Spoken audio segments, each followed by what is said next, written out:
नमस्कार मंडळी, रामकृष्ण हरी. मी प्रतीक करंजकर तुमचं पुन्हा एकदा स्वागत करतो माझे यूट्यूब चॅनल कोकणी वरसावर.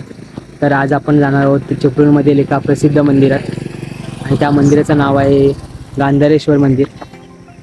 आणि ते मंदिर वाशिष्ठी नदीच्या बाजूला वसले. आणि आता मी आहे चिपळूण रेल्वे स्थानकावर, आणि चिपळूण रेल्वे स्थानकावरून डाव्या बाजूला जो रोड जातो त्याच रोडनी सरळ सरळ गेल्यावर एक ब्रिज आहे, आणि तो वाशिष्ठी नदीचा ब्रिज आहे. तर त्याच ब्रिजच्या बाजूला आपलं गांधारेश्वरचं मंदिर आहे. तर तिथे आज आपण जाणार आहोत. तर चला मित्रांनो, ते आहे आपलं चिपळूण रेल्वे स्थानक, आणि या बाजूला सर्व रिक्षा थांबतात. आणि चिपळूणचं पुनरीकरण झालं आहे ते पलीकडच्या बाजूला आहे, आणि आता आपण या बाजूला आलो आहोत. आणि या बाजूने जो हा सरळ जो रस्ता जातो तो गांधारेश्वर मंदिराकडे जातो.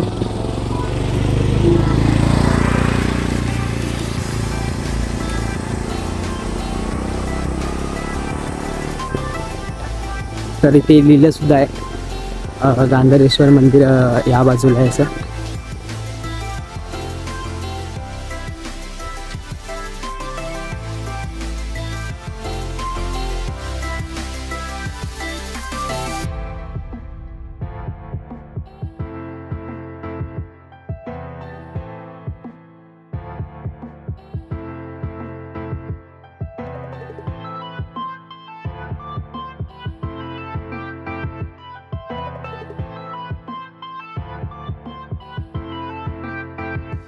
तर हा जो समोर ब्रिज दिसतोय, या ब्रिजच्या डाव्या बाजूला तुम्हाला आता मंदिर दिसेल.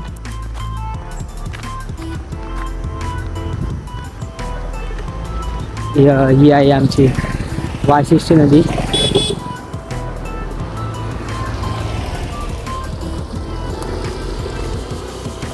तर हे समोर जे दिसतंय ते गांधारेश्वर देवाचं मंदिर आहे, आणि ही वाशिष्ठी नदी.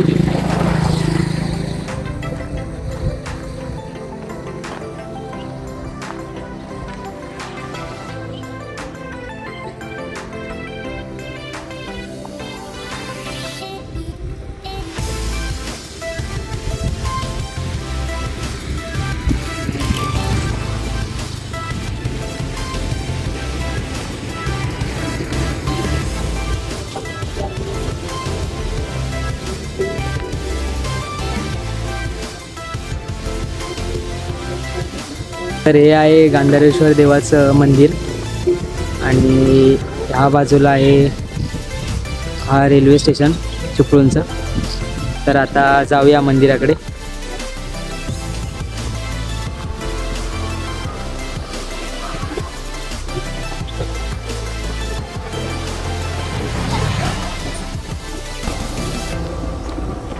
तर हा जो डाव्या बाजूला रस्ता जातोय तो मंदिराकडे जातोय, आणि जो सरळ रस्ता जातोय तो चिपळूण बस स्थानकाकडे जातोय.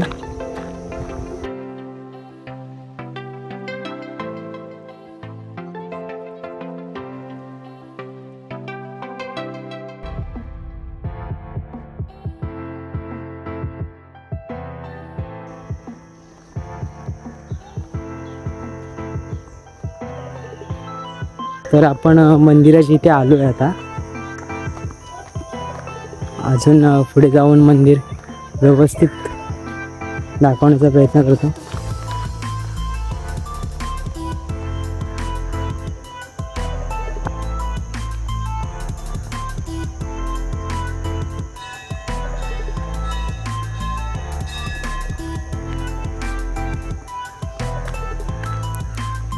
तर हे जे समोर दिसतंय तेच गांधारेश्वर देवाचं मंदिर आहे. तर गांधारेश्वर देवाच्या मंदिरालगतच अजून छोटी छोटी मंदिर आहेत आपल्या देवदेवतांची. तर तिकडे सुद्धा जाणार आहोत आपण दर्शनासाठी.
वाशिष्ठी नदीच्या काठावर फार वर्षांपूर्वी घनदाट जंगलात गांधारीच्या झुडपात लिंग स्वरूपात स्वयंभू प्रकट झालेले श्री शंकराचे देवस्थान.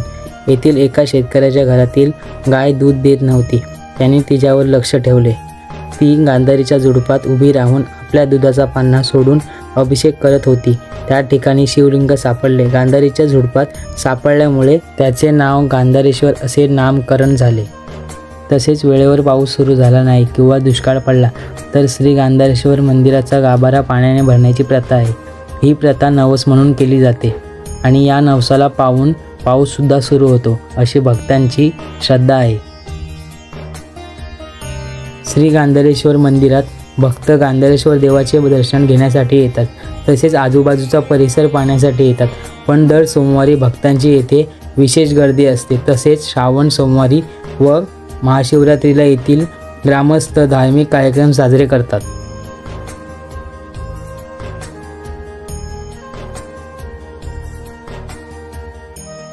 तर श्री गांधारेश्वर देवाचे दर्शन झाले आणि आता मंदिराच्या प्रांगणात अजून देवदेवतांचे मंदिर आहेत, तर तिकडे जाऊया आपण दर्शनासाठी.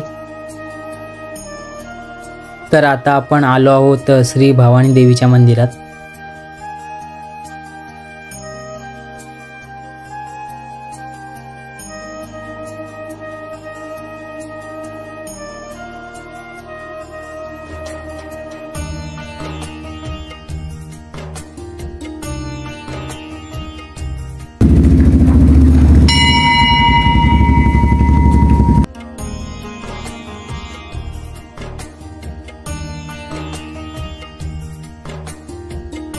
तर आपण आता श्री मारुती देवाच्या आणि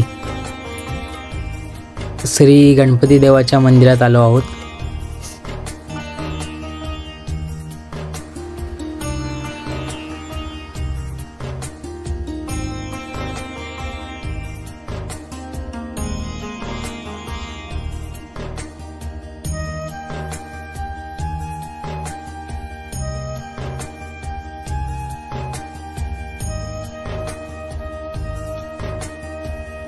तर आता आपण श्री कात्रा देवीच्या मंदिरात आलो आहोत.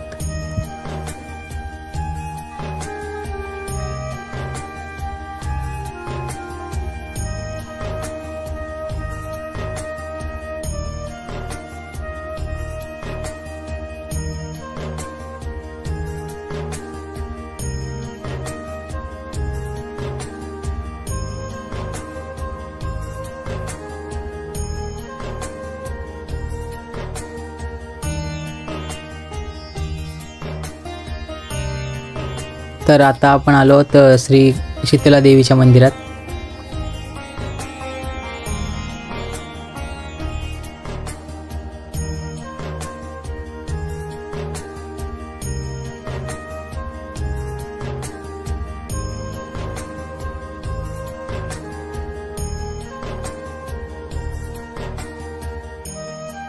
तर मंदिराच्या मागच्या बाजूला लहान मुलांना खेळण्यासाठी गार्डन सुद्धा आहे.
मित्रांनो, गांधारेश्वर देवाचं मंदिर तुम्ही पाहिलातच आणि आजूबाजूचा परिसर आणि निसर्गरम्य वातावरण पण तुम्ही पाहिलात.